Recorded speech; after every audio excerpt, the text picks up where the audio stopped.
네, 이번에는 우리 증여세, 그 다음에 상속세에 대해서 얘기를 좀 해볼 거예요. 이 증여세와 상속세는 우리 상증세법, 상속세 및 증여세법이라고 해서 하나의 법의 테두리로 되어 있기 때문에 따로 분류하는 게 아니라 같이, 워낙 비슷한 내용이 많기 때문에 같이 진행하면서 차이점만 나오게 되면 살짝살짝 설명드린 형태로 할게요.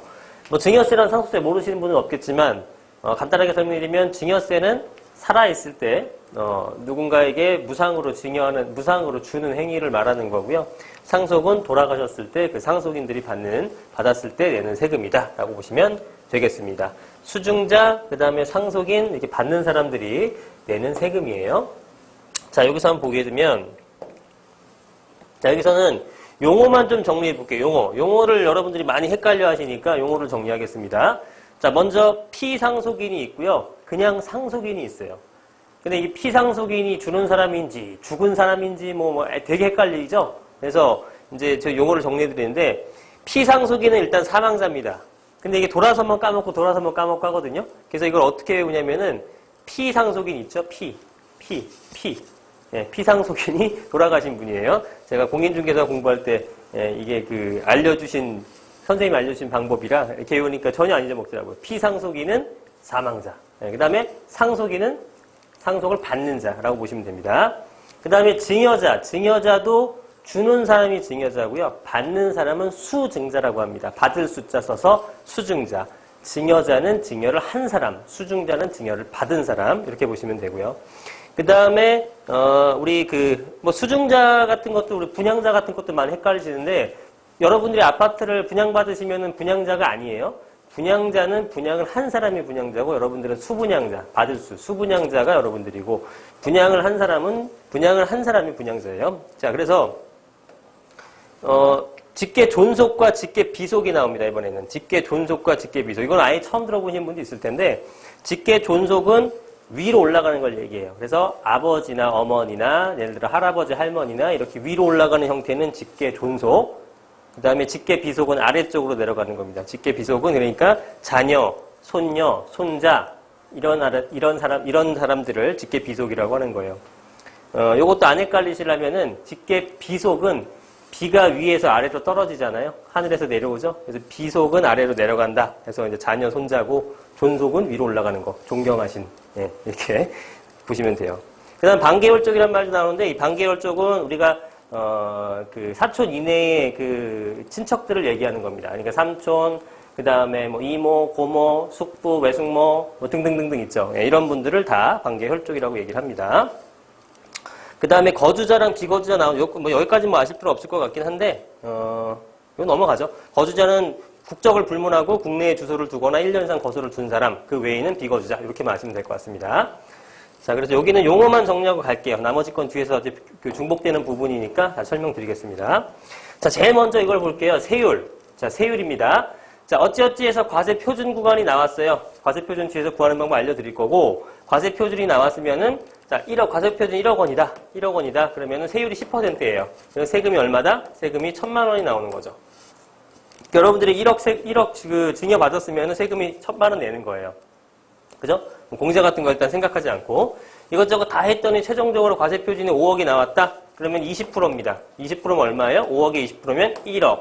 근데 누진 공제 빼주니까 얼마? 9천만 원. 이렇게 계산되는 거죠. 9천만 원. 헷갈리지 말아야 될 거. 예를 들어서 내가 7억이다, 7억. 7억이면은 10억 원 이하, 5억 원에서 10억 원 이하 여기니까 7억에다가 30%니까 7억 세금, 7억 정도 증여받았는데 2억 1,000만 원이나 세금 내네? 이게 아니라는 거예요. 아시죠? 여러분들? 자, 여기서 7억이라고 하게 되면 누진 과세로 이걸 다 계산하는 겁니다. 이런 식으로. 그래서 1억에 10%니까 1,000만 원. 1억에서 5억까지 구간이니까 얼마야? 4억이죠? 4억에서 20%니까 8천만 원. 그 다음에 5억 넘어서부터 7억까지 2억의 구간에 30%니까 2, 3은 6, 6천만 원 해서 얼마예요? 1억 5천만 원이 증여세가 나오는 거예요. 그죠? 3, 7에 21, 2억 1천만 원 나오는 게 아니라 약간 계산법이 틀립니다. 요거 잘 알아두시고. 여하튼 간에 10%서부터 30억 원을 넘어가는 것들은 최대 50%까지 냅니다. 예, 증여도 함부로 못합니다. 엄청 비싸요. 자, 그 다음에 상속세와 증여세의 세율이에요. 자, 방금 봤던 건데 제가 이걸 왜 또 꺼냈냐면은 자, 개정안이 있었어요. 개정안이. 자, 원래는 자, 현행법 보게 되면은 이게 상속도 그렇고 증여도 그렇고 세율이 마찬가지거든요. 그러면 1억 이하 10%에서부터 20%, 30%, 40% 하더니 30억 넘어가는 건 50%예요.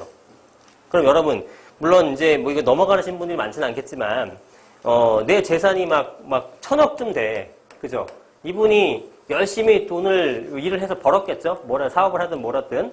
그러면 이 중에서 대부분 50%, 약 500억 정도는 나라에다가 줘야 돼요. 그죠? 내 재산 1,000억을 아들아니나 딸에게 이렇게 자녀한테 증여를 하려다 보니, 내지는 상속을 하려다 보니, 그 중에 500은 나라한테 줘야 된대요. 그러면은, 1,000억이라는 게 500억으로 반토막 나는 거잖아요. 이게 뭐, 옳고 그름을 떠나서, 저는 사업을 하는 입장에서, 사업가가 1,000억 정도의 자산을 갖고 있다가 500억이 되면 제가 볼 때 영위가 안 됩니다, 더 이상. 예, 뭐 어떻게 되겠습니까?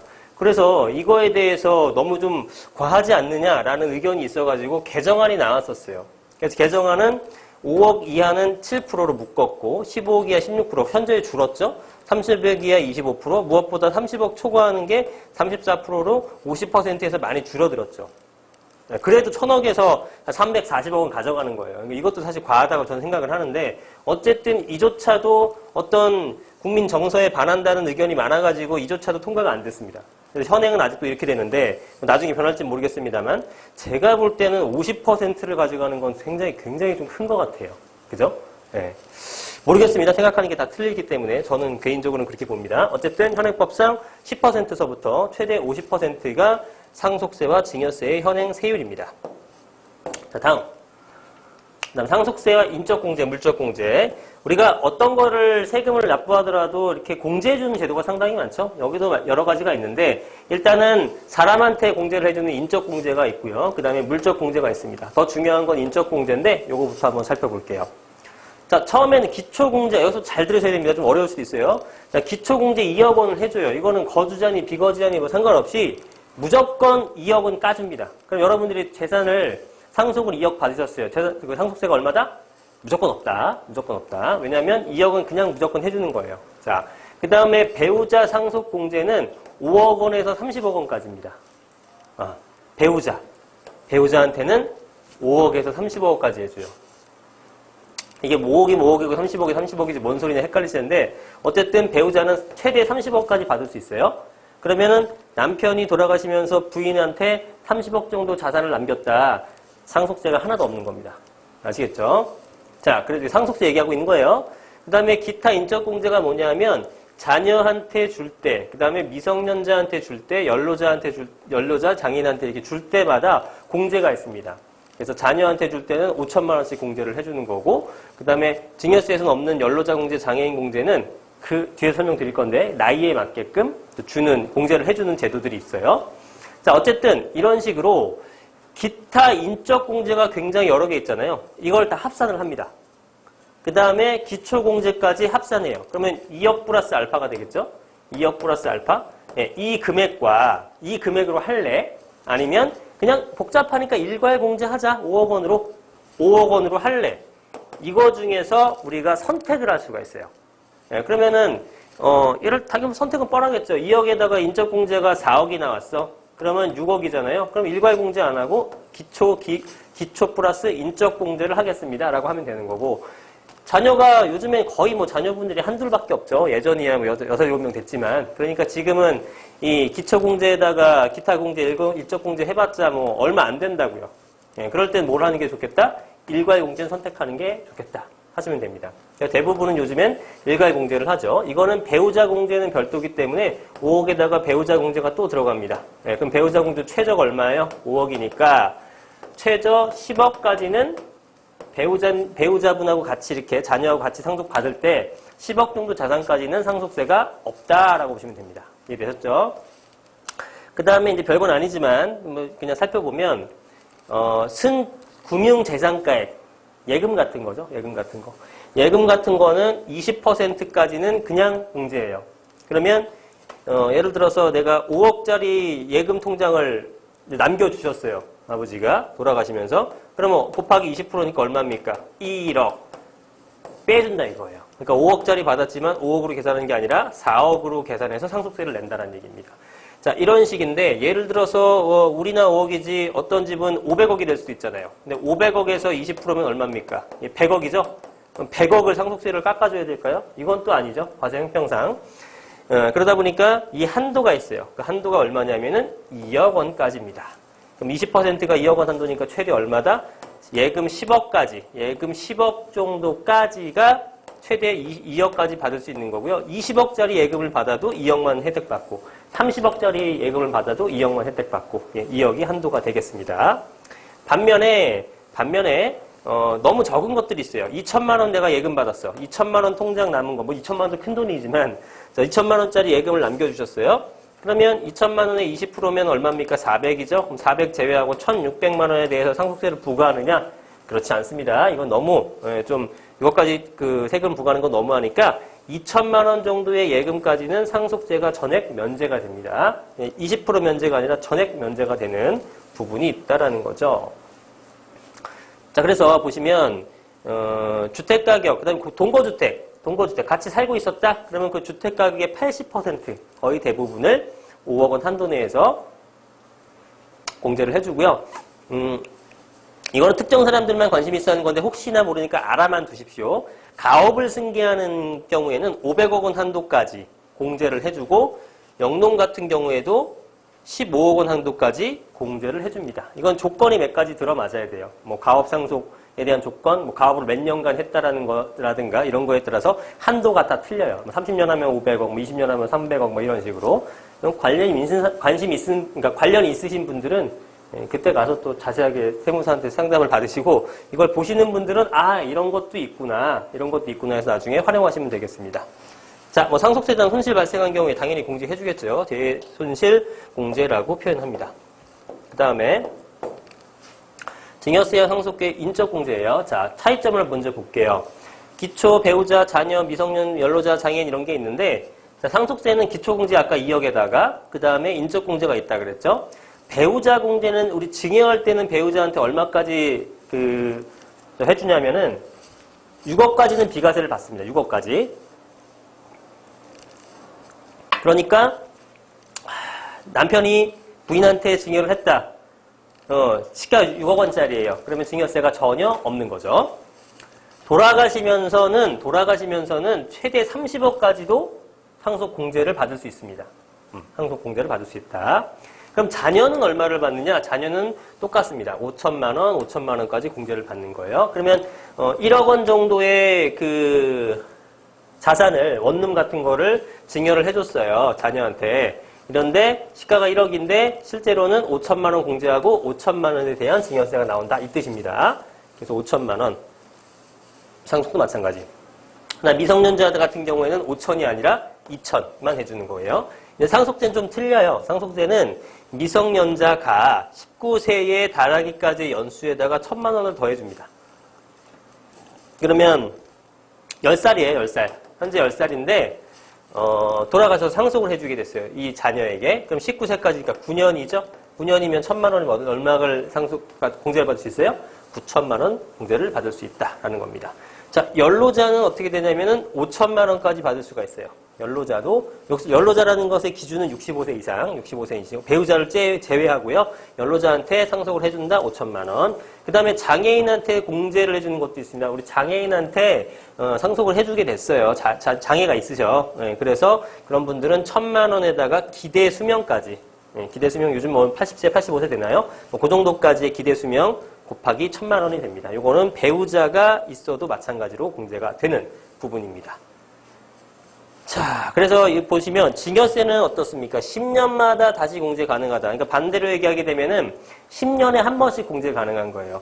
지금 증여세를 예를 들어서 배우자한테 6억을 공제해 줄 수 있는데 그럼 내가 6억짜리 아파트가 세 채가 있어. A, B, C가 있어. 그러면은 요거는 17년도 해주고 요거 18년도 해주고 요거 19년도 해주고 매년 6억이니까 배우자 공제를 받느냐?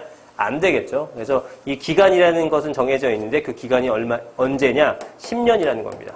10년의 기간 동안 되니까 예를 들어서 A주택을 17년도에 했으면은 B주택은 적어도 지나간 28년도쯤 해야 된다는 얘기입니다. 10년간 합산한다는 얘기예요. 그죠? 증여를 하고 돌아가셨다. 그래도 합산합니다. 예, 그러면 또 상속세에 포함되는 부분이 있어요. 이해되고 계시죠? 그 다음에, 자, 일괄공제 적용법. 아까 제가 살짝 언급은 드렸는데, 이제 여러분들이 상속받을 때 어떤 걸 이제 적용해야 되느냐에 대한 부분이에요. 그래서 일반적으로 공동상속한다. 공동상속이라는 것은 배우자분과 자녀가 같이 보통 받잖아요. 아버님 돌아가시게 되면, 내지는 뭐 어머님 먼저 돌아갈 수 있겠지만. 자, 이럴 경우에 일괄공제 적용 여부를 선택 적용할 수 있다고요. 아까처럼 일괄공제, 배우자공제에서 10억을 할 수도 있고, 아니면 일괄공제, 기초공제, 기타공제 해갖고 10억이 넘어갈 수도 있으면 그걸 선택하면 되는 거죠. 그래서 이건 선택적인 적용을 한다. 당연히 신고를 해야 되는 거예요. 근데 신고를 하지 않았어. 신고하지 않았으면은 어떻게 할래요? 라고 친절하게 물어봐 주지 않습니다. 그러니까 자동으로 강제 적용으로 일괄 공제로 적용해요. 그래서 이거는 그냥 일괄 플러스 배우자로 10억 원을 정해지게 되는 거죠. 위에는 선택. 그 다음에 배우자가 만약에 단독으로 상속받는 경우도 있겠죠. 그죠? 자녀분들이 없거나 없는 분들이 좀 많으니까. 예, 그랬을 때 배우자 단독 상속 받을 때는 일괄 공제가 적용이 아예 안 됩니다. 선택의 문제가 아니에요. 이랬을 때는 기초공제 2억 원과 배우자 공고 최소 5억에서 30억까지 요것만 받을 수 있어요. 그래서 7억에서부터 32억까지 받을 수 있는 거죠. 그죠? 요거는 지금 최하 공제액을 제가 적어 놓은 거고요. 이해가 되시기를 바랍니다. 이해가 될지 안 될지 지금 제가 이 영상으로 하다 보니까 알 수가 없지만 최대한 쉽게 설명드리려고 하고 있어요. 근데 아까 설명드렸던 것처럼 금융재산가액이 2천만 원을 초과한 경우에는 재산가액의 20%를 공제하고요. 최하 2천만 원서부터 2억 원까지 공제를 합니다. 금융재산가액이 2천만 원 이하인 경우에는 당해 금융재산가액의 전체를 공제를 한다. 이렇게 설명드렸죠. 넘어갑니다. 자, 배우자 상속공제 아직도 이해가 안 되시는 분들에서 한번 예를 들어봤습니다. 자, 봐봐요. 상속재산 20억을 받았습니다. 20억을 받았는데 상속공제 우리 배우자 공제 5억과 일괄공제 5억을 받으면 10억 원이 되죠. 그럼 10억 원 공제 받았어. 20억에서 10억 공제 받았으니까 얼마예요? 10억 원이 과세 표준이 되는 겁니다. 그럼 10억에다가 구간 30% 누진 공제 6천만 원 하게 되면은 20억 재산, 상속재산 받고 2억 4천만 원을 지금 세금으로 납부해야 되는 상황. 반대로, 이번에는 그렇게 하지 말고 배우자한테 배우자의 상속공제를 해볼 겁니다. 자, 봐보세요. 설명드릴 게 하나 더 있네요. 자, 지금 20억 원을 상속받았잖아요. 그런데 곱하기 1.5 나누기 3.5를 했죠. 이걸 어떤 걸 기준한 거냐면, 자, 배우자가 있고요. 그 다음에 자녀가 하나 있고요. 뭐 아들, 딸로 해보죠. 첫째 아들이 하나 있고, 둘째 딸이 있었어요. 네, 그래서 배우자, 부인이죠. 부인과 아들하고 딸한테 이렇게 하나씩 이제 나눠줘야 되는데, 각자의 협의가 없을 때 그 법정 상속분은 어떻게 되냐면은, 아들은 1, 딸은 1 다 똑같죠. 뭐 아들, 딸 구별 없죠. 자녀들은 똑같습니다. 1, 1이고 부인은 이런 자녀들보다 50%를 더 가져갑니다. 그러면은 1.5가 되는 거예요. 그래서 배우자분은 더하기 해보세요. 1.5 더하기 1 더하기 1이면 몇입니까? 3.5 중에 1.5를 가져가는 거죠. 부인이, 배우자가. 그래서 3.5분의 1.5가 배우자 몫이에요. 그러면 20억 원 중에 3.5분의 1.5를 곱했더니 이게 8억 5,700만 원이 부인 몫으로 가는 거죠. 나머지 11억 4,300만 원이 자녀 둘이 나눠 갖는 형태가 되는 거겠죠. 자, 이래서 이거에다가 플러스 뭡니까? 일괄공제 5억을 더하겠죠. 그래서 8억 5천과 5억 더해서 13억 5,700이 되는 거예요. 배우자 공제, 일공제. 그러면 20억 원에서 13억 5천을 뺐더니 6억 4천이 남고 이게 과세 표준에서 계산했더니 1억 3,200이 됐더라. 그러면 얘랑 비교하는 거죠. 2억 4천만 원하고 1억 3천하고 1억 3,200하고 비교했더니 약 1억 원 남짓한 세금 절감 효과가 생긴 겁니다. 이해되시나요? 자, 지금 배우자는 3.5분의 1.5를 가져갔고요. 그래서 20억 중에 이 비율을 봤더니 8억 5천이었어요. 근데 8억 5천이건 18억 5천이건 28억 5천이건 배우자는 얼마까지 혜택을 받는다? 30억까지 혜택을 받는다는 거죠. 그러니까 이거에 대해서 세금이 전혀 안 나오게 되겠죠. 배우자한테 준 몫은. 그죠? 그러니까 이렇게 되는 거예요. 20억을 받았는데, 재산은 20억을 받았는데, 지금 아들 하나, 딸 하나, 그 다음에 그 부인 1.5 이렇게 줬잖아요. 이게 아니라, 야, 어머님한테 다 몰아주자 해갖고, 우리 재산 많으니까 어머님 몰아주자 해서 3.5가 아니라 그냥 1분의 1 준 거죠. 20억을 다 어머님한테 줬다. 부인한테 다 명의를 넘겼다. 이러면은 20억 원에 대한 상속세가 전혀 안 나온다고요. 왜? 30억까지 배우자는 혜택을 받으니까. 그죠? 여기까지 설명했으면 이해돼야 돼요. 이해 안 되면 저도 답이 없네요. 자, 그러면은 넘어갈게요. 이해됐길 바라겠고, 그 다음에 이제 여기서부터 또 중요하네요. 특수장가 관계자 간의 거래. 지금 이거 징여 얘기하는 겁니다. 자, 징여 후에 양도시 취득가액을 부인하는 거래. 아, 이거 많이 나와요. 질문 진짜 많이 나옵니다. 이걸 2월 가세 제도라고 합니다. 현재는 부동산이나 회원권 같은 거 적용하고 있지만 분양권이나 주식 같은 것도 이제 적용될 것 같습니다. 자, 봐봐요. 이 세금은요, 너무 복잡하기 때문에 이거 정답을 알려고 하지 마시고요. 이런 내용이 있다라는 것을 알고 해당 어떤 내가 그런 사태에 닥쳤다. 그러면은 그 당시에 또 현행 세법이 하도 많이 바뀌기 때문에 그 당시 세법을 적용하고 전문가를 찾아가서 상세하게 대응 방안을 논의를 하셔야 됩니다. 지금 알려드리는 것은 모든 해답을 찾자는 게 아니라 지금은 이런 내용을 알고 이걸 활용하자, 대응하자 이렇게 제가 말씀드리는 거예요.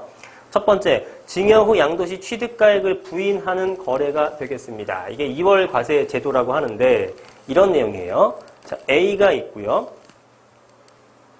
그 다음에 B한테 줍니다. 네, B한테 줘요. 그 다음에 B가 또 다른 제3자한테 매각을 합니다. 근데 여기서부터 여기는 뭐예요? 징여예요, 징여. 이거는 매도 이렇게 된 거죠. 근데 왜 이런 행위를 하느냐면 얘 부부예요. A, B가 부부야.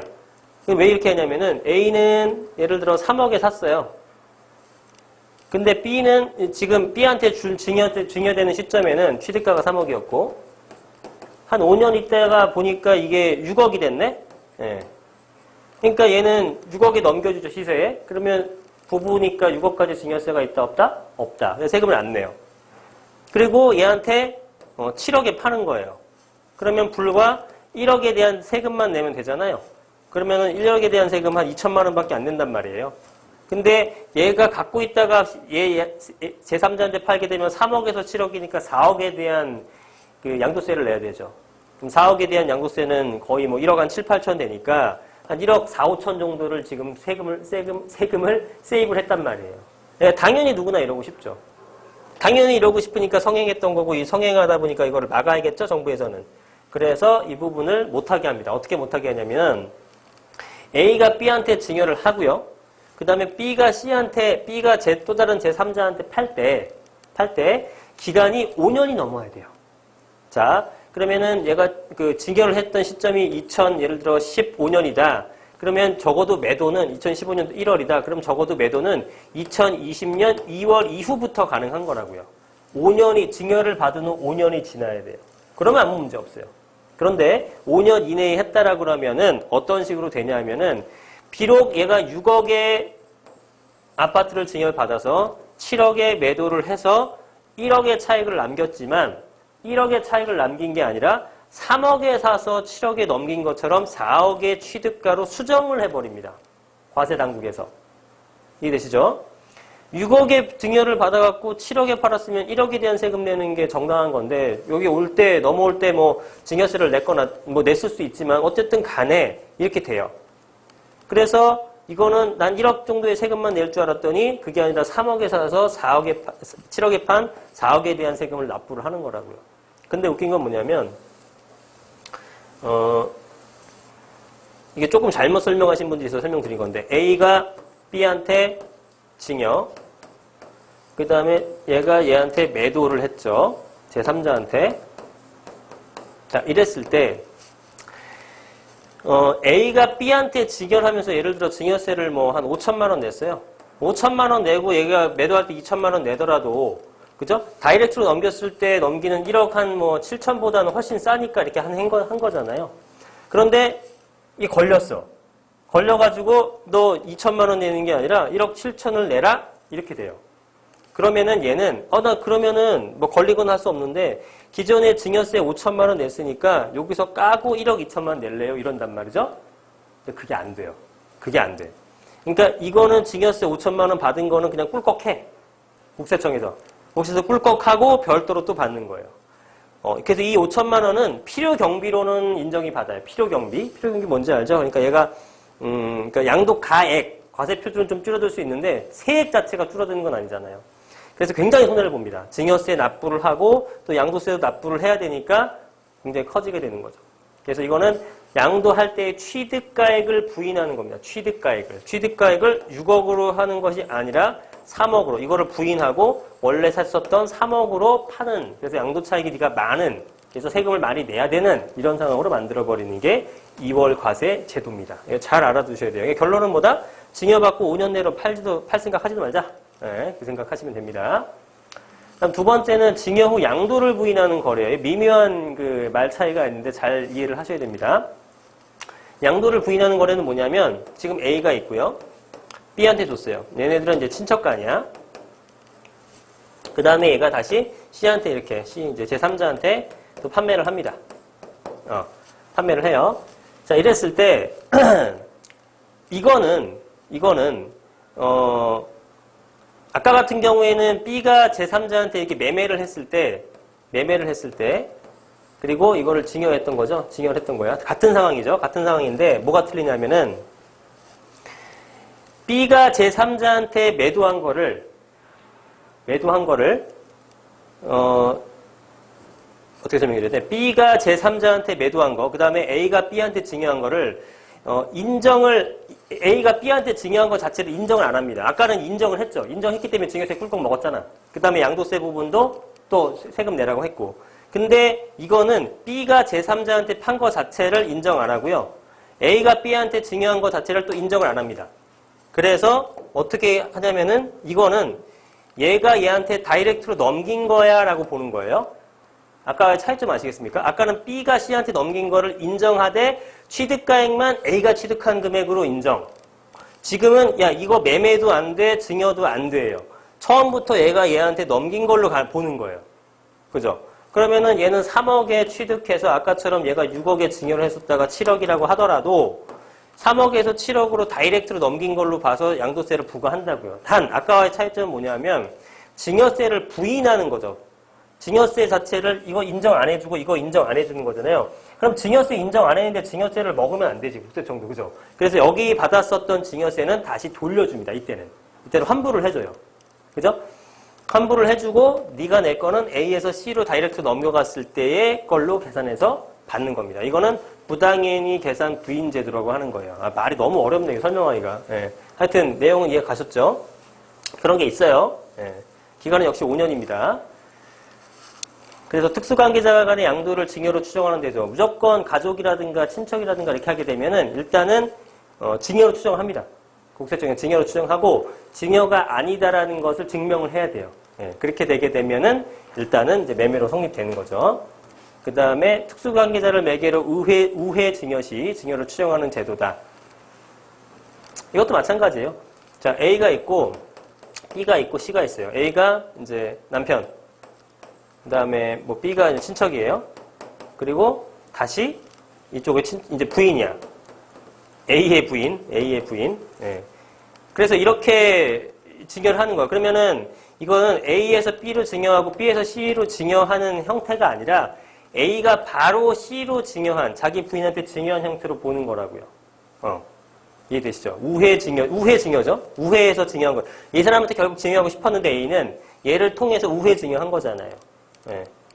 그러니까 이런 행위를 왜 하냐면은, 그러니까 세금을 좀 줄이기 위해서죠. 세금을 줄이기 위해서. 예. 어쨌든, 얘 옮기면서 이제 한번 이제 증여세 공제를 한번 받고, 그죠?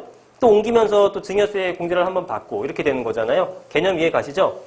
뭐 예를 들어서 우리가 한 5억 정도의 세금이 나온 거를 5억에 대한 세금은 뭐 한 1억 뭐 얼마나 한 2억 넘게 나오겠네요. 2억 뭐 2, 3천 정도 나올 거 아니겠습니까? 근데 똑같이 5억이 아니라 1억짜리를 뭐 5번 1억 이렇게 5번 낼 수도 있죠. 그러면은 양도 차익은 얘도 5억, 얘도 5억이에요. 근데 얘는 5억을 한 번에 받으니까 2억 2, 3천 내는 거고 1억짜리는 2천만 원밖에 안 되니까 5개 봐야 1억밖에 안 되는 거잖아요. 너도 5억 이익 받고 나도 5억 이익 받지만 너는 이만큼 세금 내고 난 1억밖에 세금 안 내고. 그래서 쪼개면 쪼갤수록 거기 공제받는 것들이 많다 보니까 이렇게 우회 증여를 하는 겁니다. 근데 이런 것도 걸리면 인정 못 받는다. 요거는 특이하게 A에서 B, 그 다음에 B에서 C로 넘어가는 기간에 여긴 다 5년, 5년이었잖아요. 얘는 3년. B에서 C로 A에서 B에서 받은 다음에 B가 C로 넘어갈 때 3년 내로 넘기면은 문제가 생기는 거예요. 아, 솔직히 설명드리면서 이거 여러분 이해하실지 모르겠네요. 제가 설명을 잘 못하는 건지 모르겠는데, 내용이 좀 어려우니까 반복해서 보시든지, 나중에 또 이제, 지식이 좀 쌓이시면 그때 가서는 제 말이 이해가 되실 겁니다. 네. 지금은 이런 게 있네 정도만 알아두셔도 돼요. 다음. 지금껏 설명 좀 드리는 건데, 지금껏 좀 설명드린 건데, 자, 보시게 되면은 설명드린 것처럼 부부 또는 직계속, 부부 또는 이런 그 직계 존비속 간에 증여했을 때 증여받은 사람이 5년 내로 타인에게 양도를 했다. 첫 번째 1번 상황이에요.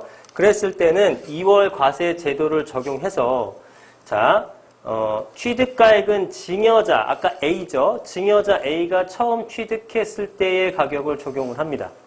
그죠? 3억, 아까 같은 데는 3억.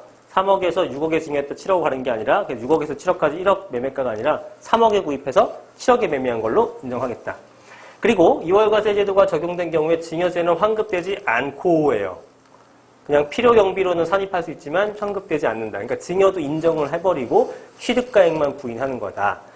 두 번째는 친척 등의 특수관계자에 증여했을 때 증여받은 사람이 5년 내 타인에게 양도했을 경우에요. 이건 뭐야? 부부, 직계존비속이건 특수관계자 친척들이에요. 이랬을 때는 증여자가 타인에게 직접 양도한 것으로 간주하는 거예요. 그래서 증여세와 수중자의 양도세가 당초 증여자의 양도세보다 크면 이 제도가 적용되지 않는다. 이게 무슨 얘기냐면 말 그대로 해석하세요. 아까 처음에 A에서 B로 줬죠? 그 다음에 B가 제3자한테 팔았어요. 근데 A에서 B로 증여세가 예를 들어서 1억 나왔어. 그 다음에 B가 제3자한테 넘겼을 때 양도세가 1억 나왔어. 그럼 합이 얼마 됐습니까? 과세당국에. 2억 냈죠. 근데 A가 제3자한테 바로 다이렉트로 팔았다 하더라도 세금이 1억 5천밖에 안 나오는 거였어. 그죠? 이랬을 땐 그냥 이걸 또 먹습니다. 정부는. 네. 부정하지 않고 이건 또 그냥 인정해요. 이건 부당행위 하려는 게 아니었구나 라고 싶어서 그냥 또 인정을 합니다. 네. 또 이렇게 할 사람은 없겠죠. 뭐 일부러야 이렇게 하진 않겠죠. 여하튼 이렇게 인정되는 거고, 그렇지 않을 경우에 실제로 세금이 탈루된 정황이 보이게 되면은 이럴 경우에는 원래 증여자가 타인에게 직접 양도한 것으로 간주를 하고, 그랬을 경우에 적용되는 경우에는 납부한 증여세는 이번에는 환급을 받는다예요. 이거는 환급되지 않고 얘는 환급을 받는다. 이 차이가 있는 겁니다. 이해되셨죠? 그 다음에 양도를 증여로 추정하는 거. 아까 말씀드렸다시피 뭐 배우자, 직계존비속 이런 데 양도하게 되면 증여로 추정하니까 이거를 당연히 입증을 못하게 되면 증여세가 부과가 되는 겁니다. 특수관계자한테 양도하는 거 아까 설명드렸던 부분이니까 그냥 넘어갈게요.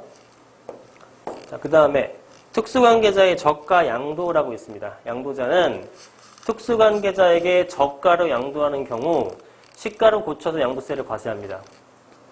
무슨 얘기냐면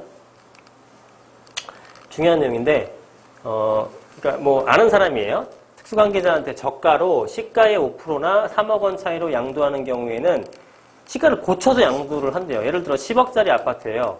10억짜리 아파트인데 내가 8억에 팔 수도 있잖아. 네, 근데 8억이면은 3억 원 차이 났나? 하지만 5억 개념이죠. 시가의 5% 이상 차이 나죠. 그러면은 시가에서 20% 싸게 판 거니까 이거를 시가로 고쳐서 넌 8억에 판 게 아니라, 난 예를 들어 5억의 취득가액이고 시세는 10억인데 나는 8억에 팔았단 말이에요. 그럼 양도소득세는 원래 3억에 대해서 나와야 되는 건데 5억에 대해서 때리겠다 이거예요. 예를 들면 네, 이런 식으로 바꿔서 한다. 매도자한테는. 그러면은 그걸 구입한 매수자는 어떻게 받냐면은 양수자는 어때요? 10억 원 정도 시세하는 건데 나는 이거를 8억에 샀잖아요. 매수자는. 8억에 구입했기 때문에 특수관계자 여부를 떠나서 일정한 이득을 얻었다면 증여세를 부과한답니다. 그죠? 그래서 일정한 이익의 범위가 뭐냐면 시가의 30% 차이나 혹은 3억 원 이상 난 경우예요. 자, 그러면 이 사람은 지금 30% 차이가 나진 않았어. 8억짜리니까. 그죠? 이럴 때는 지금 없어. 그죠? 다만 또 특수관계가 아닌 경우에는 30% 기준만 적용한다. 따라서 특수관계가 아닌 경우에는 시가의 30% 이내에서 거래하면 세법상 문제가 없다. 그럼 이렇게 되는 거죠. 10억짜리 아파트인데 6억에 샀어. 6억에.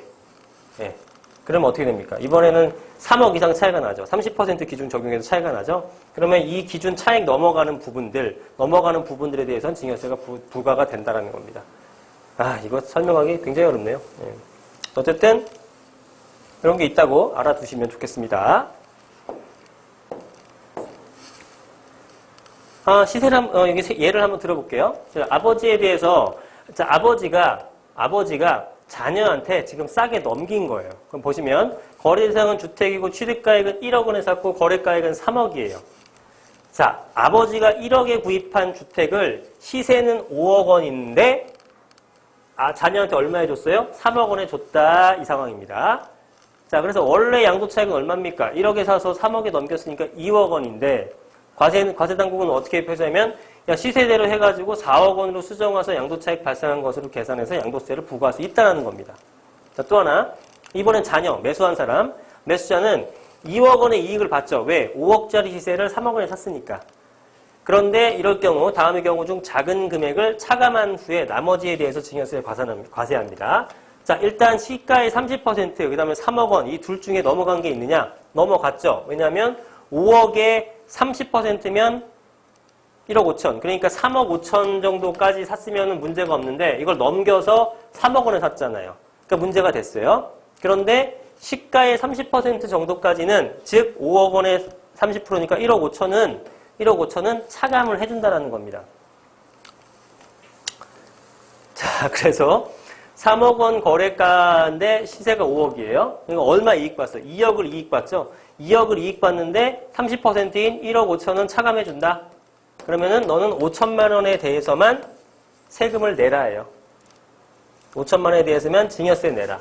그래서 결국은 증여재산가액은 5천만 원이 되는 겁니다. 그러면 2억에서 1억 5천 빼줬기 때문에 그러면은 이 자녀는 5천만 원에 대한 증여세를 내야 돼요. 얼마를 낼까요? 얼마를 낼까요? 얘는 하나도 안 냅니다. 빵원. 왜? 5천만 원까지는 증여세 인적 공제가 되기 때문에 자녀는 그죠. 그래서 이런 것들을 많이 활용해서 증여세를 없애는 모습들을 많이 보이죠. 자, 그 다음에 요거는 뭐냐면은 세대 생략 증여예요. 세대 생략 증여. 자, 세대 생략 증여. 쉽게 얘기해서 뭐냐면은 할아버지, 아들, 손자가 있는데 할아버지가 아들한테 넘기고 아들이 손자한테 넘기고 이게 이제 일반적인 상속의 모습이잖아요. 근데 그게 아니라 건너뛰고 바로 손자한테 주는 거예요. 건너뛰고. 근데 건너뛰고 바로 주게 되면 여기 보시다시피 세대 생략 증여는 30% 할증과세를 합니다. 그리고 미성년자에게는 40%. 그 다음에 증여가가 20억을 넘으면 또 역시 40%의 할증과세를 해요. 그러면 이렇게 할증을 붙으면서까지 이렇게 세대 생략 증여를 하는 이유는 뭘까요? 말할 것도 없죠. 할아버지가 아들한테 주고 아들이 손자한테 또 주고 이런 형태. 이렇게 두 번에 걸치는 것보다 한 방에 가는 게 더 싸기 때문에 그래요. 할증을 받더라도. 그래서 계산해보니까 이 사례에서 계산해보니까 여기는 1억 1,800 정도 할증을 받았음에도 불구하고 1억 1,800만 원 정도 세금이 나오는 거고요.